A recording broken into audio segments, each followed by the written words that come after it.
we're going to do is just the same as level one. We're going to do today the main skill building, tomorrow expand that skill building. I'll build a little bit more on it. We'll do demos both days. Day three, I'm going to take it into the discovery call and into the business aspect. It'll still be the same message, underlying message, but with a view to running your business and selling. Any questions on the structure? Any questions on what we're up to?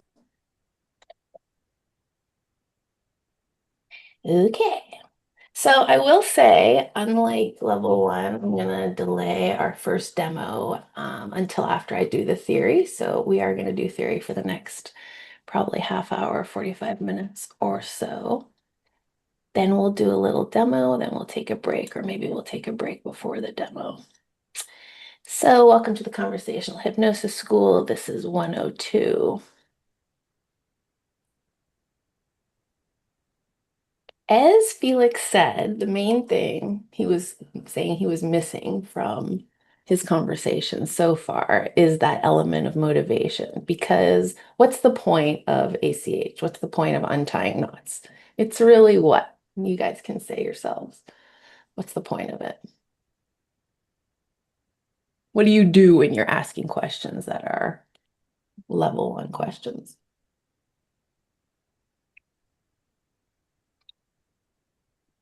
Trying to identify what the problem is. Yeah, identify the problem, exactly. Dig into the problem, investigate the problem. What is that called? Hypnotic interview. Exactly, that's the hypnotic interview. Okay, and what's the point of that? What's the point of it? Can hear myself back on everything. Jody, I don't know if you have earbuds, because I think your microphone gives the feedback. Oh, is it Jody? Thanks, Felix. This is like ACH in space. Can you hear the feedback also? Yeah. You can? No, There you it's go. better. Much better. Wait, that's weird. So Jody, if your volume is off, I can't hear it, but if yours is on, I can. So maybe you need to rejoin with some different audio so that you can participate, because I don't want you have to be muted the whole time. Maybe like, earbuds with a mic that isolates it. It's kind of weird. Why does it affect mine though? I've never had that before.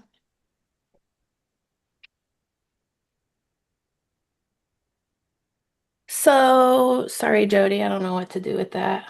Well, let me know if I can help you.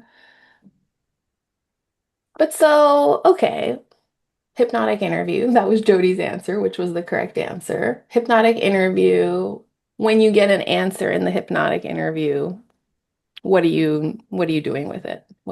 How are you gonna receive the answer from the client? What do you do with it in your head?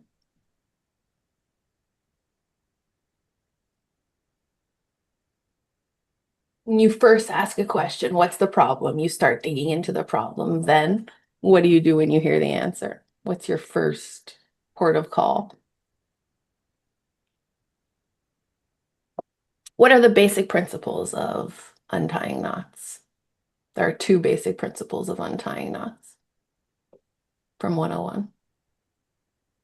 I want to say that you're looking for unconscious moments, but Exactly. Perfect. You got the answer right. Exactly. So the idea behind the interview is twofold, right? One is what you said, gather information on the problem, because the problem is going to lead you to the source of where it was generated, which is what's going to untie it. That's number one. You're right. But number two, each time that you get an answer, you're studying what it is. It's an unconscious moment or it's a conscious moment, right?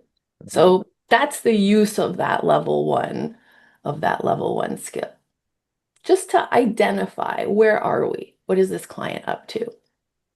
But what we're going to do now is expand on that and add a whole element of motivation, which is leading in a whole different direction. When we're untying knots, we're looking for something usually that points into the past, right? Because it has something to do with why did I get this problem? How did this problem get generated? But that has a limited interest after a while. So what we're going to do in level 2 is figure out, how do I also build this possibility of letting the client look forward into the future, into what's possible for them? That has much more to do with motivation and getting excited. What is the problem with always untying knots with people? Like, why would we want to add more options? What is the problem with untying knots all the time? Royce, and you know, because you've worked with people.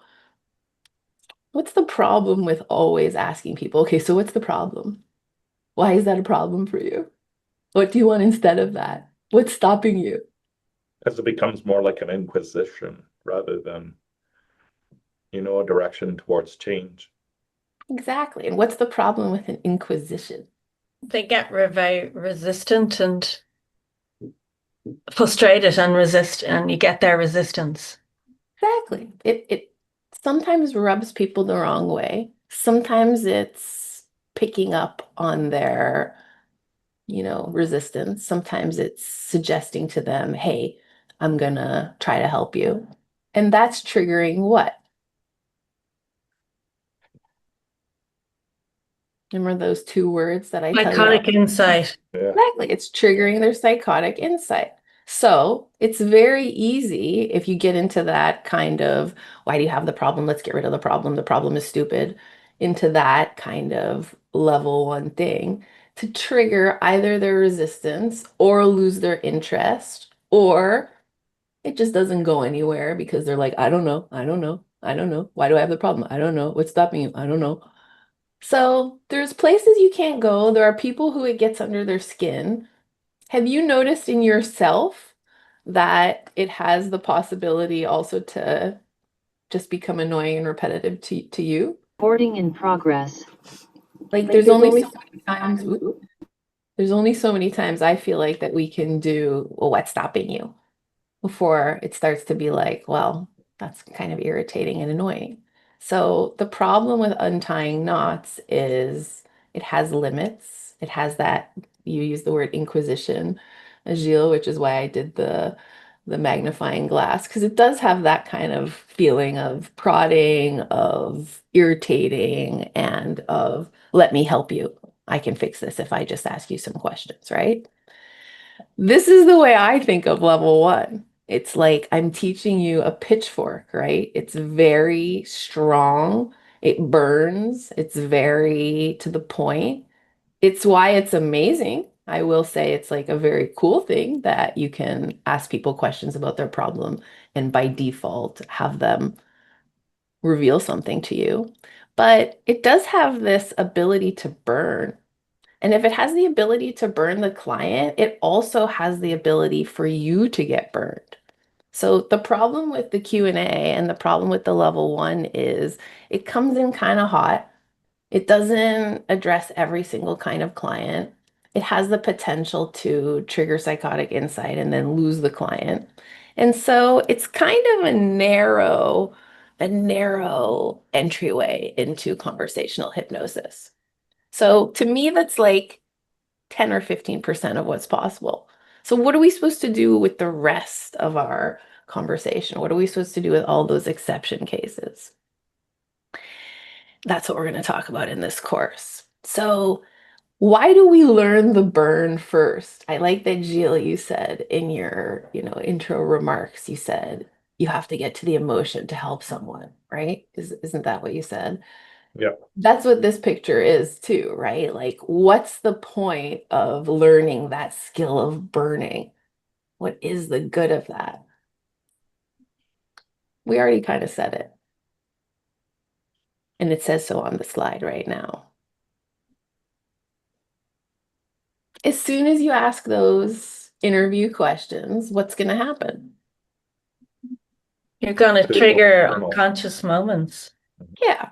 And how do we know that you're going to get an unconscious moment for inquiring into the problem? Through observation. Yeah, but why would the problem necessarily be connected to the client's subconscious? Because that's where it's born. Exactly, because that's where it lives. That's where it's generated. So there's nowhere else to go. So we know that if we start putting our attention on the problem, what's right behind it is the client's subconscious. So it's a very easy and direct way to learn how to access and observe the subconscious mind. Like Gilles just said, you observe it. What kind of things do you observe when you ask people about their problems? What kind of responses do they give you? Well, they'll give you Well, the verbal froth and fluff. But yeah, while you're listening to the froth, you're looking for, eye movements or hand, all the unconscious physical. yep. Did you know how to look for that and observe it before the hypnotic interview? Are you talking about rapport building? I'm talking about like observe, well, it is rapport building. Yeah, you're right. I'm just trying to establish like why would we want to investigate problems before we learn how to do hypnosis more generally? So one answer we're giving is, well, it's an obvious entryway into the subconscious mind. Is there some way that we would have known how to do that in an easy way prior to 101? I don't think so. Like, I didn't know how to do it before I did the hypnotic interview. So I'm just trying to show you that's why it's such an important building block skill. Because until you learn that art of the interview, you're not really sure what we're looking for. So level one is very much about just showing you through the interview, you can access the subconscious. Once you know how to access the subconscious, you can start to get very detailed in what you're observing. Those are unconscious moments. As you've seen through all the demos, everybody's subconscious appears in different ways. So, what we're learning in that level one is how do I catch the subconscious? How do I start to understand problems? And how do I build that rapport so that we can investigate it? But then, what else is to be done? This is the next question. There's no reason why our inquiry in the subconscious has to be so obvious. Like we don't need to be so heavy-handed, basically. After all, what we're doing is hypnosis. And that's funny, right? Because didn't I tell you in level one to forget hypnosis? I did. So now I'm breaking my own rules because I do think what's special about this product is the fact that it's hypnotic and it's not armchair therapy. But how is level one hypnotic? It's kind of armchair therapy, right? So I think what's happening now is as you expand what's possible, which I haven't shown you how to do yet, so if you don't know, that's okay. But as you do that, you enter into the world of hypnosis more and more because we're no longer so, thanks, Royce, and I like that you're getting that. We're no longer so attached to just that examination of the client's response. Now we're moving into actually creating a client experience. Okay, so in level one, it's very much about what does the client say back? And I catch that and throw it back. Utilization. Catch that and throw it back. Catch that and throw it back. But now we're going to up level the skill and also create something for the client in which they can exist. That's where it's starting to become really hypnotic. Okay. And what are we adding? Like this cute little kid is so excited to swim because his caregiver or mom or sister, whoever that is excited for him, his motivation. What do I mean by that? If you've already watched the videos, you know what this is about, but I'm going to take a couple steps back and say this. The engine of change in conversational hypnosis, this is the guy working on the engine, is the interview. That's the hypnotic interview. But the car that the engine lives in is motivation. Okay, so for the car to have a destination and get somewhere, the person needs to know where they're going. You need to have some reason to get in the car. Oh, well, we're going to apple pick this weekend, right? That gives you a reason to turn the engine on. If you just ask people to turn the engine on with no direction, it's hit or miss.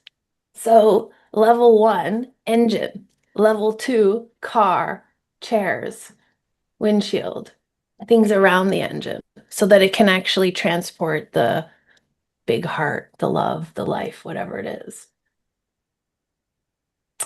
The whole idea here is to have a vehicle for change, which is the interview, but also have a purpose for the client's life to move forward. So we burn the problem at the engine level, but we also create a whole destiny and a whole life from the motivation. The important part of learning to do this motivational questioning, which I'm going to show you shortly. Oh yeah, and by the way, have you guys all got the handouts? I emailed them to you yesterday. If you don't have them, I'll put them in the chat in a minute. But anyway, we'll get to those in a moment.